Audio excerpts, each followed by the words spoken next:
কক্সবাজার গেলে সবাই কিন্তু একটু মাছ খেতে চায়। আর মাছ যদি অথেন্টিক চান, অথেন্টিক বলতে একদম সামুদ্রিক তাজা মাছ, তাহলে অবশ্যই আপনি বড় বড় হোটেলগুলো যেগুলো আছে, খাবার হোটেল, ওইগুলোতে যাবেন। কখনোই ফুডকার্ট, ফুটপাত, রাস্তার পাশে যেগুলো বিক্রি করে ওইগুলোতে যাবেন না। ওগুলোতে আপনাকে দেখাবে একটা, আবার ভেজে দেবে আরেকটা। আর এই হোটেলগুলো হলো কি বড় হোটেল, স্থায়ী হোটেল।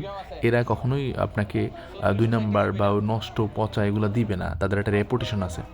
তো অবশ্যই দর কষাকষি করে কিনবেন, কেননা তারা যে দাম বলে সেই দামের পরেও একটু বার্গেনিং করবেন, দেখবেন, কিনবেন, চেঞ্জ করবেন, তারপরে দাঁড়িয়ে থেকে সব কিছু করলে অবশ্যই আপনি ভালো মাছটা খেতে পারবেন। আমি এই হোটেলগুলোর নাম বললাম না, কিন্তু আপনি এই হোটেলগুলো পাবেন হলো হোটেল শ্রীগাল থেকে বের হয়ে সুগন্ধা বিচের দিকে যেতে হাতের বামে। এখানে অনেকগুলো বারবিকিউ হোটেল আছে। এখানে আপনার চয়েস মতো যে কোনো একটা হোটেলে আপনি খেতে পারেন।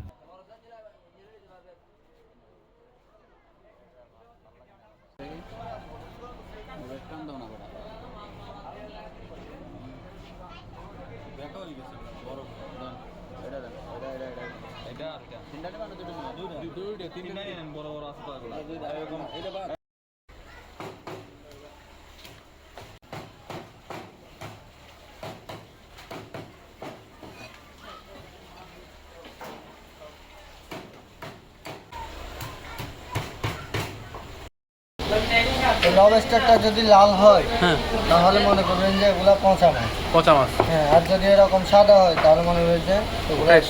আছে, ফ্রেশ আছে। ফ্রেশ আছে। তেলটার ব্যাপারে গ্যারান্টি দিতে পারবো না, তেলটা অনেক সময় বেশি পুড়ে যায়, আবার একটু ভালো থাকে। আমরা সবাই কম বেশি মাছ পছন্দ করি, আর মাছ দেখলে তো হিতাহিত জ্ঞান থাকে না। আমরা একত্রে অনেকগুলো মাছ খেতে চাই, যেহেতু সমুদ্র অঞ্চলে গেছি এই জন্য। তা আমি বলি কি, একত্রে এতগুলো মাছ অর্ডার না দিয়ে খুব অল্প সংখ্যক মাছ অর্ডার দেন। 3টা মাছের অর্ডার দেন, লবস্টার দেন, কাঁকড়া দেন, অথবা একটা মাছ দেন বারবিকিউ করার জন্য। খেয়ে দেখেন, ভালো লাগলে আবার অর্ডার দেবেন, নষ্ট করার কোনো প্রয়োজনই নেই।